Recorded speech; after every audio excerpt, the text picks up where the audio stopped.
So now we will move on to the panel discussion. How are African regulators preparing for the introduction of nuclear energy? This panel will be chaired by Donald Hoffman, CEO of Excel Services Corporation. And can I invite our distinguished panelists? We have Mr. Noah Luarila, CEO from the Atomic Energy Council of Uganda. We have Dr. Mbratu Kalo, Deputy Director General from the Ethiopian Radiation Protection Authority, Dr. Ni Alote, Director General from the Nuclear Regulatory Authority of Ghana, and Mr. Adamu Hussaini, Director of Authorization and Enforcement from the Nigerian Nuclear Regulatory Authority. Gentlemen, please come on board for the panel discussion. Thank you.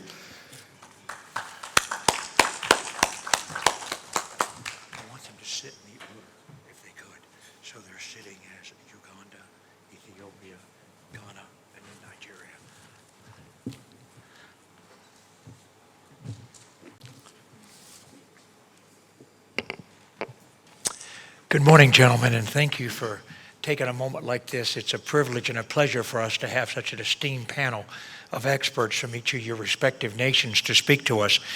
Much like the panel this morning, instead of some of the things we were talking about, I'd like to ask each one of you in sequence to take just a few moments to introduce yourself and your organization that you represent before we ask a few questions. Please, sir. Thank you very much. I'm Noah Deogracius Luarila. I'm the Secretary and Chief Executive Officer of the Atomic Energy Council. I'm responsible for day-to-day operations and administration of the Council. My training is in radiation physics, finance and accounting, as well as law. Thank you. So I'm very glad to have this opportunity to share with you our experience as regulators in Uganda. For us, we see regulation in the nuclear industry to be focused on the previous history, and this hinges most on the principal goal of protecting the people and the environment from the harmful effects of ionizing radiation. This calls for a strong regulatory and legal infrastructure being put in place. And for the case of Uganda, tremendous steps have been taken to ensure this. We have a law already in place, the Atomic Energy Act, number 24 of 2008.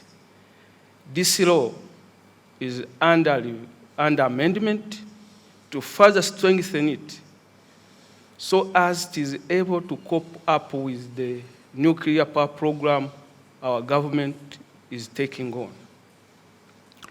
So this law will, of course, strengthen and close all the gaps that had existed or omission in the initial principal law.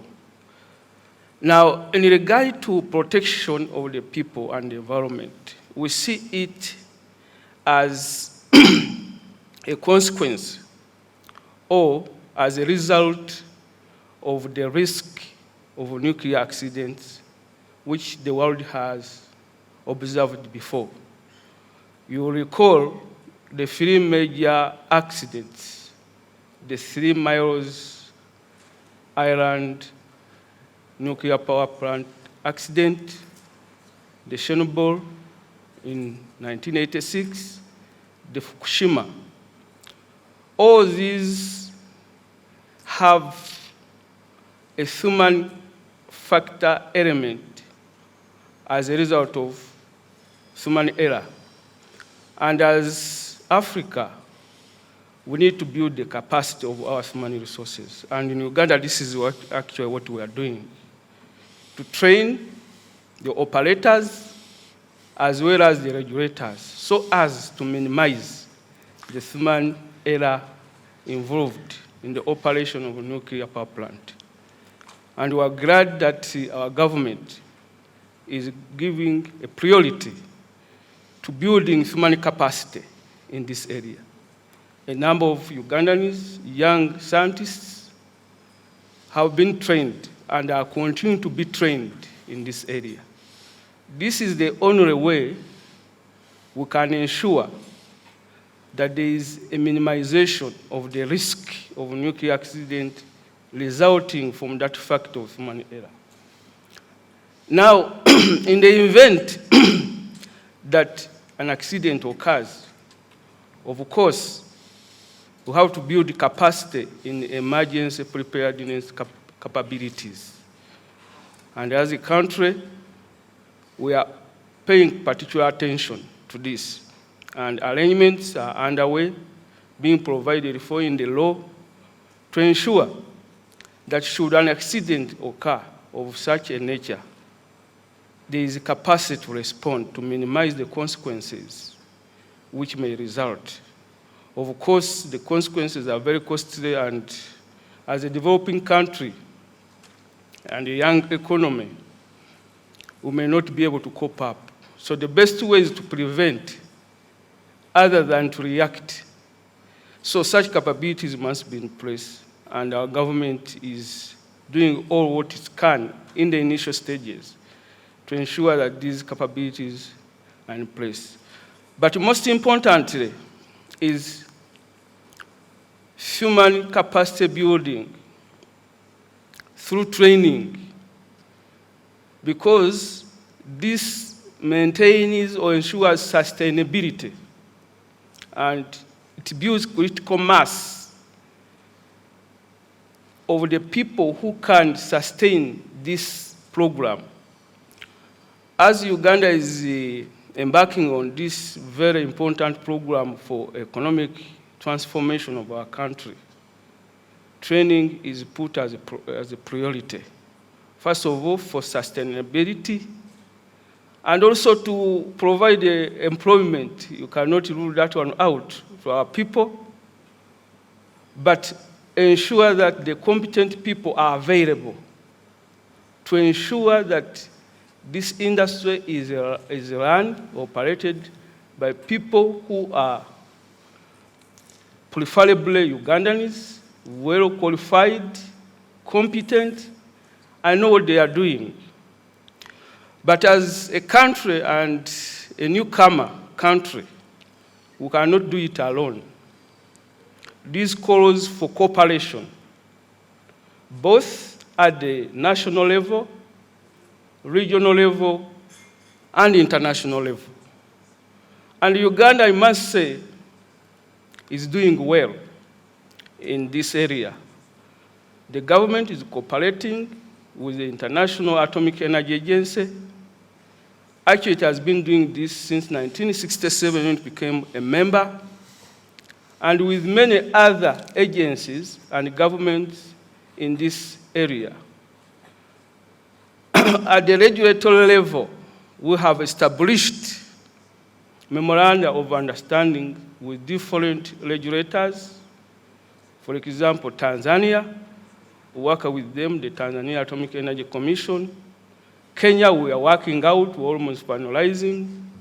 We are working with the Democratic Republic of Congo Regulatory Authority, and the process of established cooperation at the national level, even internationally with the United States Nuclear Regulatory Commission and the others. So the whole concept of cooperation is well perceived and well pursued in Uganda, and we feel as Uganda shall go a long way in regulating the nuclear industry.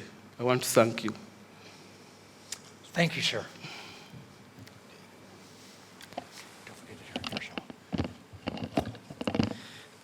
Thank you very much. My name is Mabratu Gabramariam. This one is a bit long, so Mabratu Carlo is better, from Ethiopia. I am from the regulatory body, which is Ethiopian Radiation Protection Authority, actually now changed the name to Ethiopian Technology Authority. And we have been working on radiation protection, with the objective of protecting people, environment, and the coming generation from harmful effects of radioactive materials. And actually, I would say that we have relatively long time experience on radiation and regulation of radiation. So we try to, we were trying to,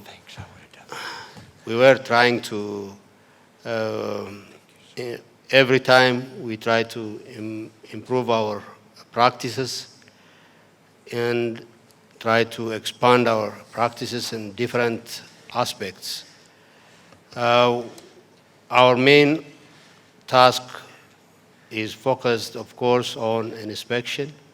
Before we inspect, we try to look for the whole path of radioactive sources, from acquiring either by buying or importing it, or it can be also production, but we didn't reach to that.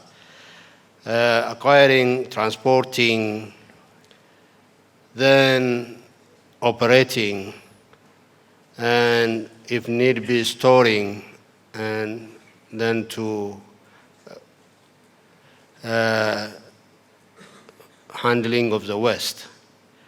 And in all these cases, we do have the framework and the legal framework, which is, of course, supported by a proclamation, establishment proclamation, as well as regulation approved by the Council of Ministers.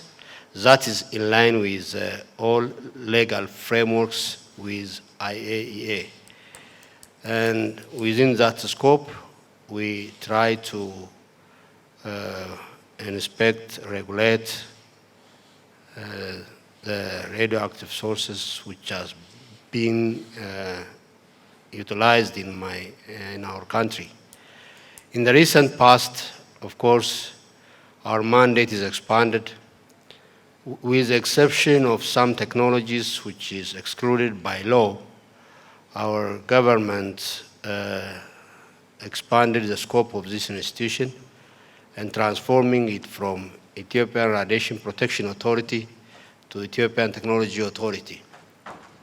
So any technologies, as I mentioned, I should not go to the detail, except those technologies excluded by law, we are responsible to regulate it.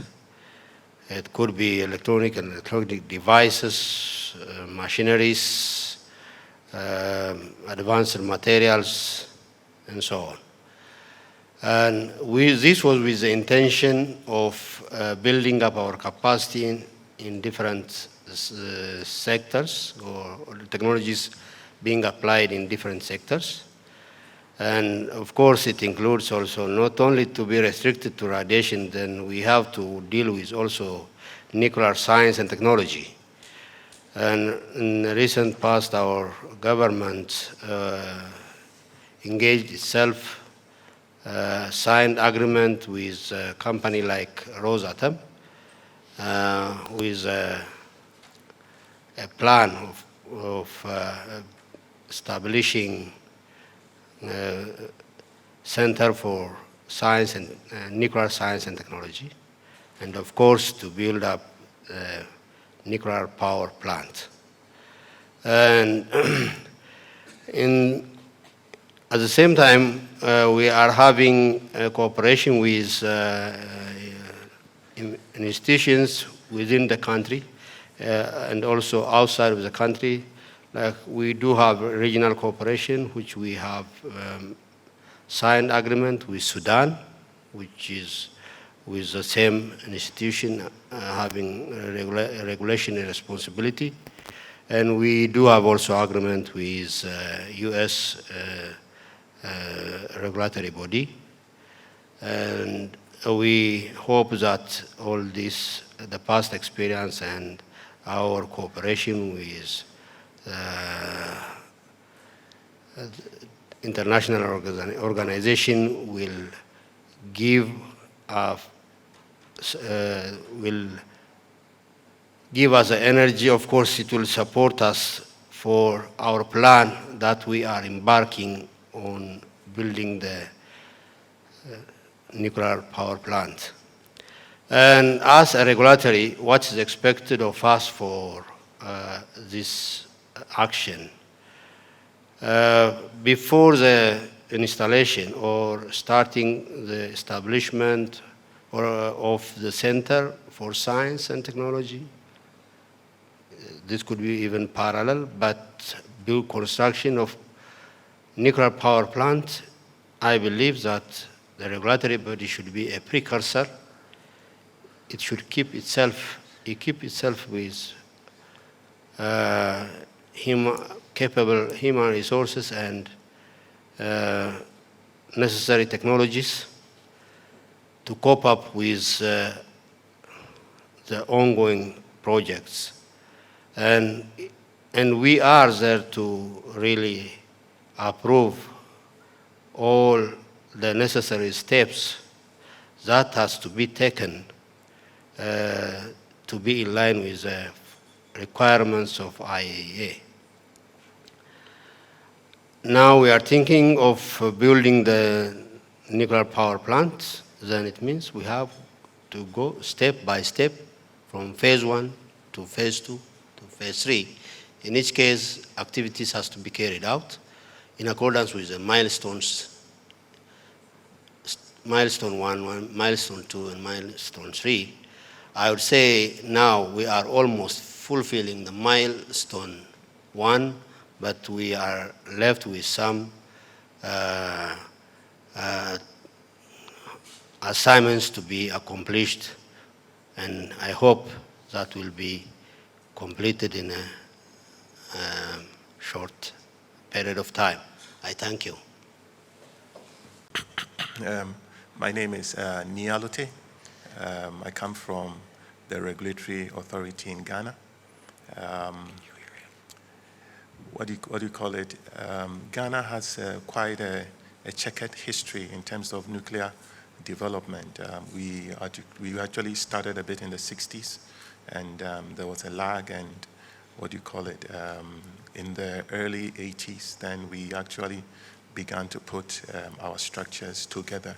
The Ghana Atomic Energy Commission was formed, and that actually trailblazed nuclear science and technology development in the country.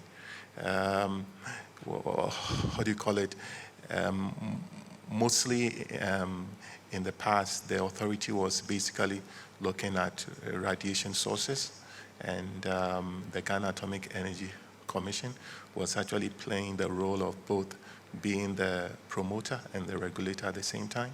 So in preparation to actually launch a nuclear power program, the functions, the regulatory functions of the commission were found out, and actually this led to the establishment of the Nuclear Regulatory Authority by an Act of Parliament, Act 895, and that went to the establishment of the authority, which began in 2016. So you had, I need to talk a bit closer. You had some staff, a core staff from the commission who were transferred and to the regulatory authority, about 55, and they served as the core and to actually start the authority. So in terms of the nuclear power program development, the NEPIO, called the Ghana Nuclear Power Program Organization, developed a roadmap which saw us having a base year of about 2015, and then moving on, and that actually saw the establishment of the regulatory body and the owner-operator organization. So the regulatory body had its functions clear that we have to work towards developing the nuclear power program. So actually that comes with developing the required regulatory infrastructure.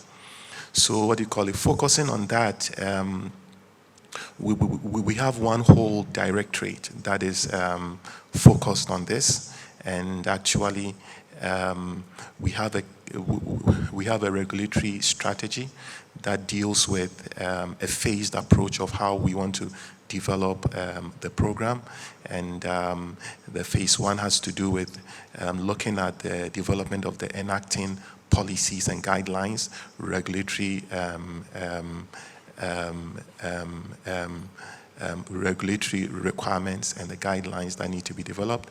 Then we have the next phase that has to do with developing the regulatory capacity to do a good review and assessment of siting and other safety analysis reports submittals by the licensees. And then also going into the third phase of developing our capacity in terms of inspections and and enforcement issues. So currently, the authority has actually done a lot of work in terms of developing the regulatory requirements. In Ghana, all our regulations must go to Parliament. So we are in the process of actually passing them through the parliamentary stage to actually get them enacted. And the next phase of the first phase is actually the phase that has to do with guides, developing of the regulatory guides. So that is also on course. The next phase two of the whole strategy has got to deal with developing our regulatory capacity to be able to do a good review and assessment. And that one, we are in our initial stages, trying to actually find out the best ways to actually handle that. In the development of our regulatory requirements, we have actually chosen a bit of a hybrid approach where we are using a combination of both prescriptive and also the performance-based approach, and that is what we are doing. So we are trying to transfer that into how we would actually do a good review and assessment. So in all this, we have actually recognized that our human capacity must be developed a lot in terms of especially the review and assessment. So we have got a lot of international collaborations with the European Commission, the US NRC, the Canadian Nuclear Safety Commission, Pakistan Nuclear Regulatory Authority. We've actually got a lot of cooperation with a number of these bodies. And one other issue too that we are venturing in is actually also to actually work at getting appropriate technical support or organizations to come alongside with us and guide us in how we actually continue to develop an effective regulatory infrastructure to actually do a good review and assessment.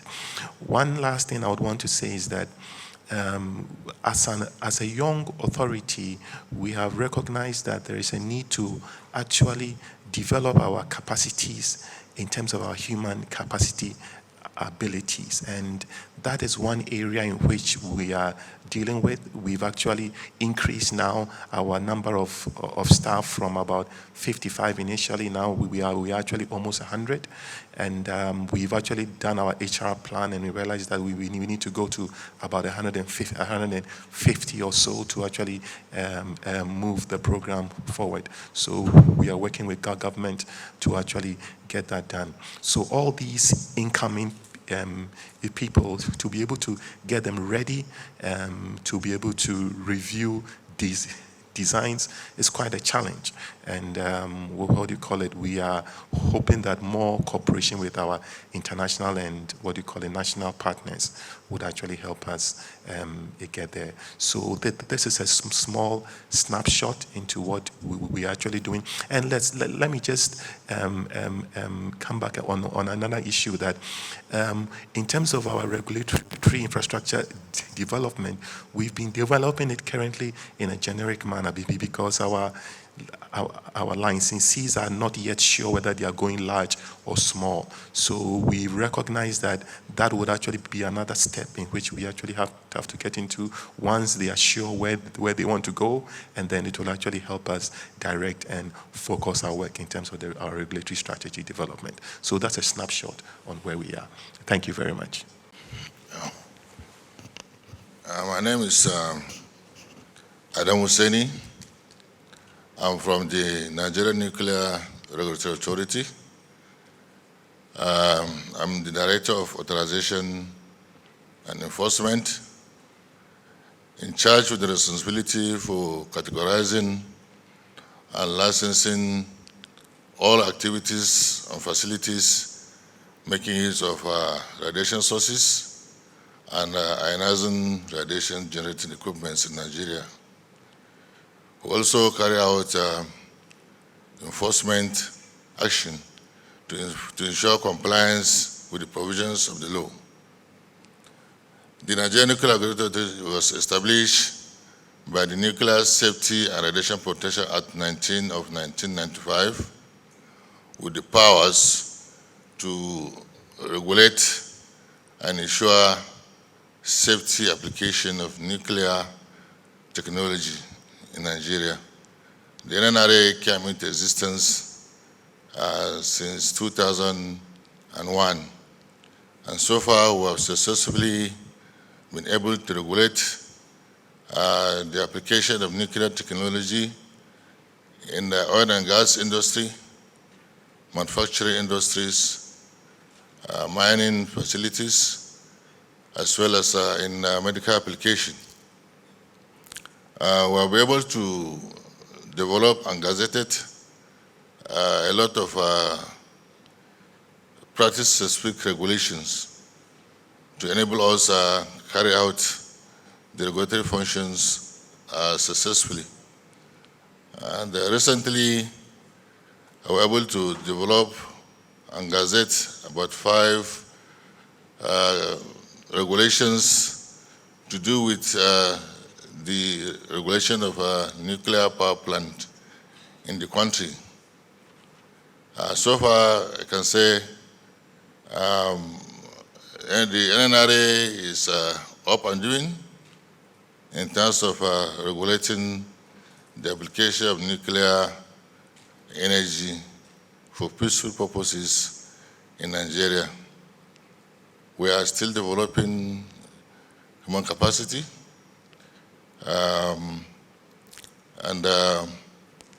We have an institute called the National Institute for Radiation Protection and Research, which is a technical support arm of the NNRA. And this institute is responsible for training of human capacity to ensure that the relevant human capacity is acquired.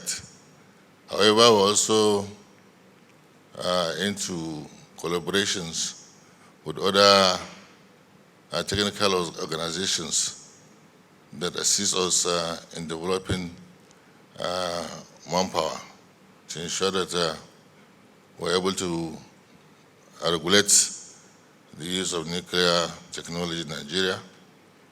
Presently, Nigeria have 1 research reactor, and the NNRA is successfully regulating this research reactor presently. That gives us a level of understanding on how to regulate a nuclear power plant to some extent. However, we still have room for developing more human capacity, and our law also allows us to engage the services of a technical support organization both internally and externally, to assist us where we have some deficiency. I think I'll stop here. Thank you. And thank you, gentlemen. I hope you guys found that as informative and as interesting as I did. It's very impressive, gentlemen. It's very clear that you're for respective countries. Mine, and we can answer it going down as you prefer. Is there still any opportunity for cooperation, information sharing, and cost sharing amongst the four nations? Sir. Yes, thank you. Of course, the nuclear industry is a unique industry, and no player can be successful absolutely without cooperation with others. It's a prerequisite, if I'm to call it, because of the various experiences, different technologies applied in different countries. So if you are to succeed in this industry, there is no way you can do without cooperating with others. On all levels, at national level, regional level, and international level. Cooperation can be informal or formal, but it's always necessary because of the benefits that you mutually get from such an arrangement. And as Uganda, as I said before, we put this as one of the major aspects in our program of introducing nuclear power.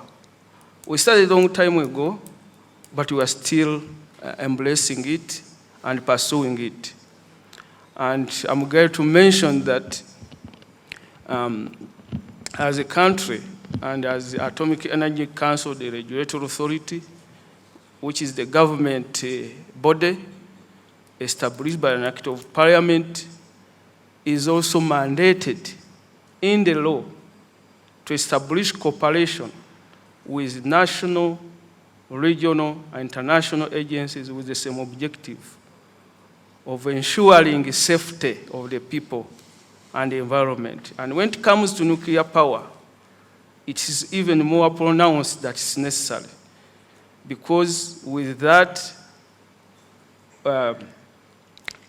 there's a lot of benefits. You learn from each other, you learn from mistakes of others, you get new lessons, you get supported in one way or another, you share information regarding the industry, the expertise, exchange of staff to learn how are certain things done in a certain situation. When you are encountered with challenges, how the other people overcome such a challenge if it happens. So cooperation, ladies and gentlemen, is inevitable in this industry at all levels. First, even at the very local level, that's why the issue of public awareness as Atomic Energy Council and as government, we are taking it very seriously, because that cooperation has started with the local people. They have to accept the industry, they have to appreciate the benefits, at the same time know the risks associated with it, and be given the confidence.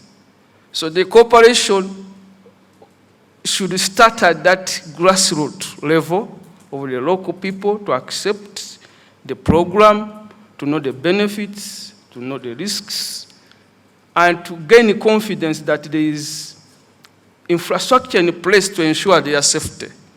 Then it is built all through up to the government level. Thank you.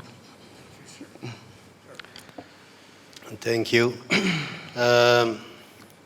Cooperation and communication are very important components, and as it was mentioned, of course, but I'll just repeat maybe, local, national, regional, and international level cooperation are very important. Um, we are actually among the four here. We are close physically to Uganda, but I don't have really the clear information that we have if we are having the cooperation. That has to be really built with the neighbors and also as a continent.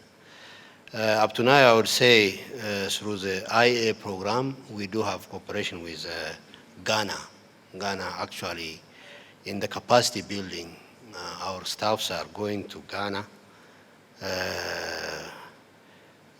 in the Ghana Energy Commission. Yeah, so even we have been training the master's level, and now we have also the PhD candidates attending in Ghana. We don't have, of course, up to now, maybe my shortcoming on information, we don't have it with Nigeria. And it is my belief that we should have, and we have to have a regional cooperation. Thank you. Thank you. Just 1 second, if I could clarify. It's very clear to me by your programs that you've already reached out for your international collaboration, cooperation, and information sharing.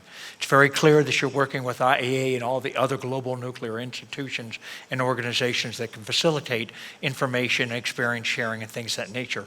So I may not have been clear with my question. My question is, are there ways in which you can collaborate amongst the African nations together themselves in addition to what they're gaining from the other international organizations? My question really was about, do you see an opportunity for you, and I'll start with the 4 nations that are represented here, but any African nation that is considering new nuclear, large or small or both, where you could collaborate in information share and cost share?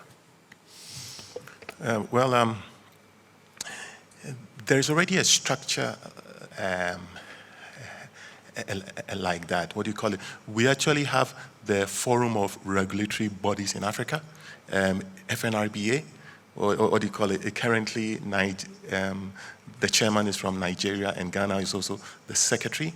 And we've actually got various technical working groups, all right? And actually, these groups will work on various topics from safety, emergency preparedness, etc. And there is a collaboration among all these African nations to actually see what are the needs, what are the areas that we actually need to develop competency, and then work is done on that to actually get the support. And we get support from internally ourselves, from the IAEA, from the US NRC, we all come together to actually work on that. So amongst these countries, you actually have those who are actually looking at embarking on nuclear power. So specifically, we actually have training programs. We just had one in Ghana on how to do an environmental impact assessment for actually any country going nuclear, and that was for the FNRBA, and then it actually looked at that. So that is a forum for us as regulators in Africa to actually see how to develop and move along in terms of the cooperation that we need to do. I just, as rightly said, we have this forum for regulatory bodies in Africa. The chairperson is my Director General, Dr. Idris Yao.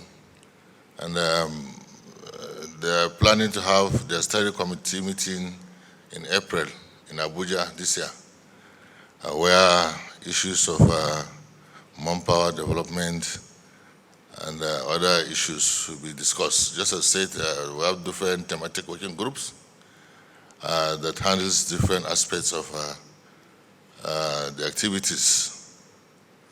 Our nuclear power thematic group on safety of radiation sources and so on.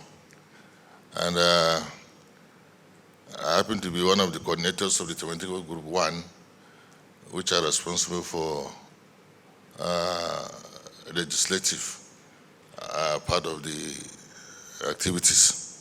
And this is the way we're having our steering committee meeting in April in Abuja this year, And we recommend that people like you should visit such a meeting so that we can have a talk and collaborate further in trying to see how we're going to move forward. Thank you.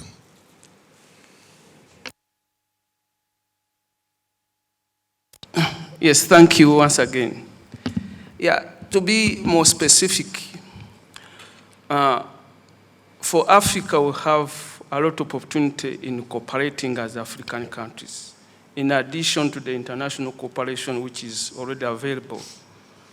For us in the East Africa, we have the East African Community, which provides a big opportunity and a good background for us to cooperate as East African Community member states.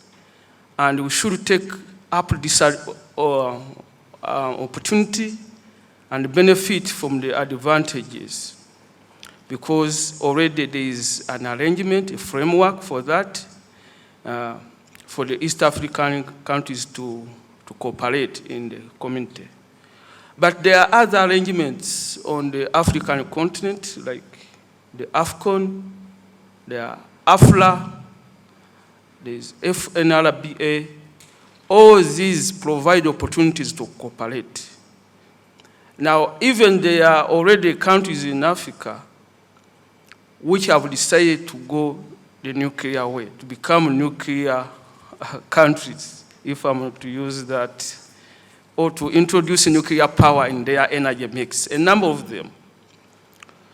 So them coming together and see how they could have a common approach in a way of cooperating, in ensuring and benefiting maximally from this industry, there is need for them to come together and work out a framework, how they could cooperate, share experience, share information, and things like that.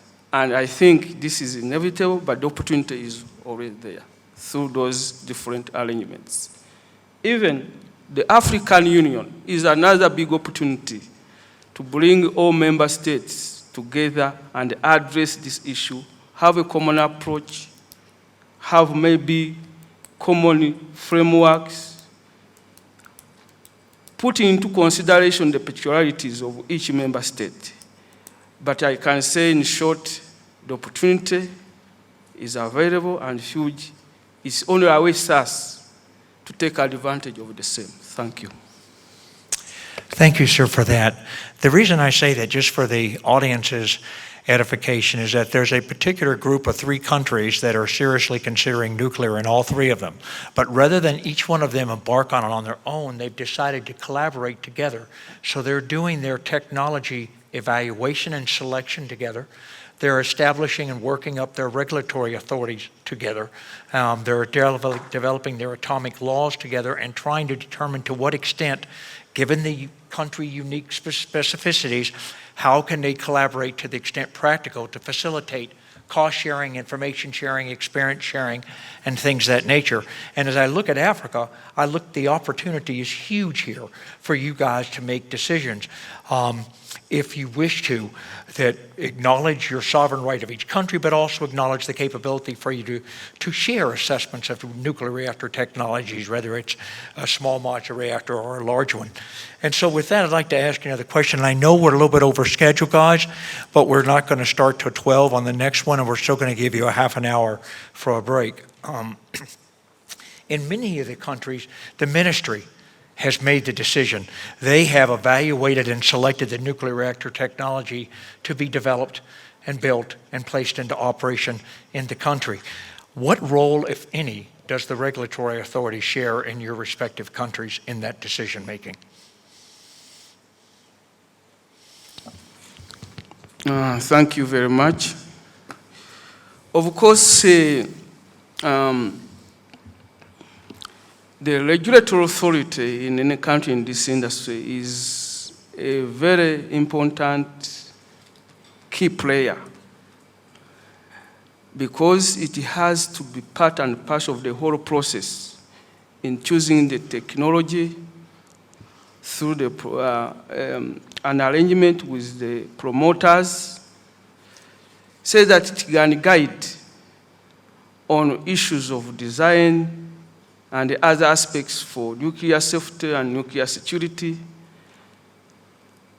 in order to achieve the prime goal of protecting the people and the environment.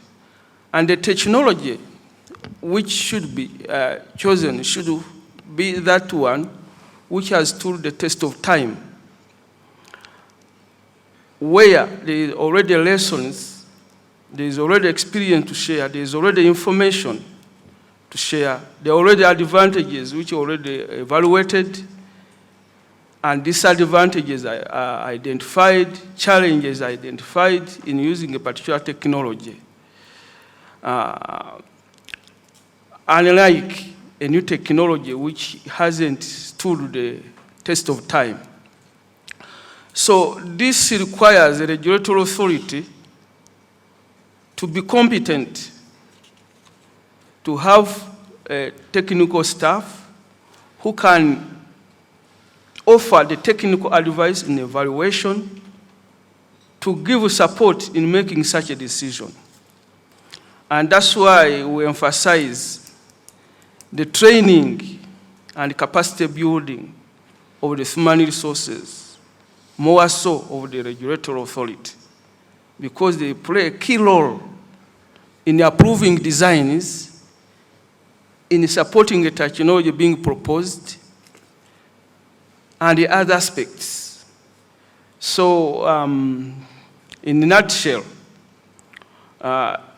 when such a decision is being taken to choose a particular technology, the regulatory authority should be a key player and an important player, which is inevitable in the process. Thank you. Thank you, sir.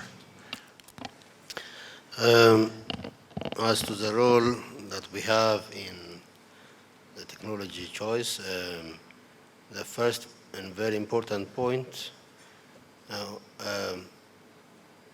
on the basis of the existing situation, the regulatory body must be effectively independent in decision making.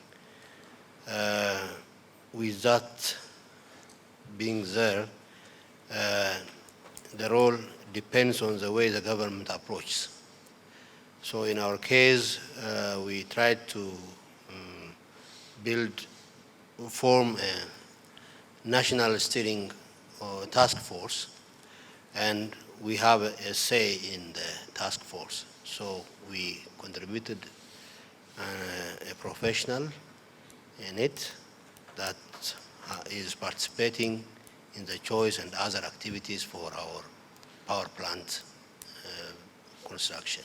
Thank you. Thank you, sir. Operator, we have the regulator, and the NEPIO is called the Ghana Nuclear Power Program Organization. So that's a governmental body.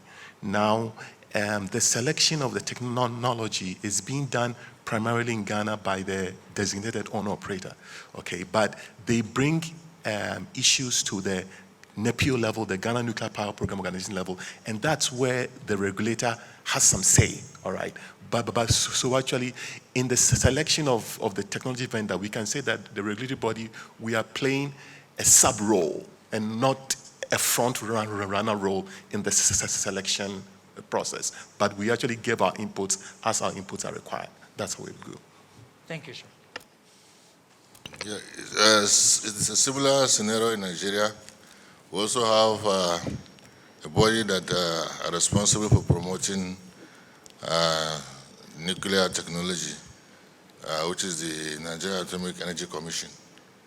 They are the one that will normally engage the vendors to select the appropriate nuclear technology they want to introduce into the country. However, the regulatory bodies are being carried along to ensure that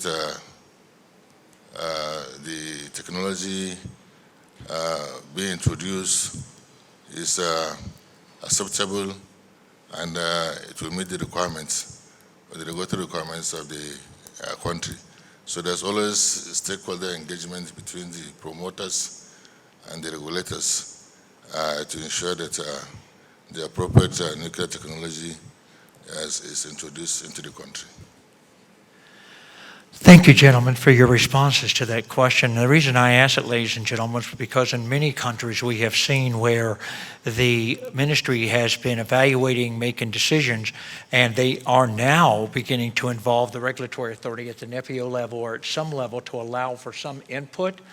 But in one particular country, the regulatory authority had no input to the selection of the technology, and then the regulatory authority informed the ministry that they didn't think they could license it. So you can imagine the difficulty that the ministry had, hence my reason for that question. There's so many questions we could ask here. You've made very clear, and I really wanted you to be able to do that, to spend the 8 to 10 minutes that each one of you did to talk about the respective regulatory authorities in each of your great nations, what you're doing, where you are, the kinds of things you're approaching, how you're all looking at it from a standpoint of being a robust, transparent, competent, and capable regulatory authority. So with that, I'd like to ask the audience to please join me in thanking this robust audience in their presentations.